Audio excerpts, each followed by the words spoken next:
A few moments later. Hello દોસ્તો, કેમ છો?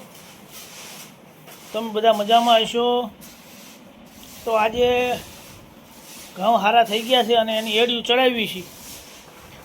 એડિયું ચડાવી અને પછી આપણે આ પેટીમાં આપણા વર્ષ માટે સાચવવાના છે, એટલે આ પેટીમાં નાખવાના છે. અને જૂના ઘઉં થોડાક હતા એ કાઢી લીધા અને આ નવા ઘઉંને જો એડિયું ચડાવે છે. તમારે શું ભાવમાં ઘઉં આવ્યા છે કમેન્ટ કરજો.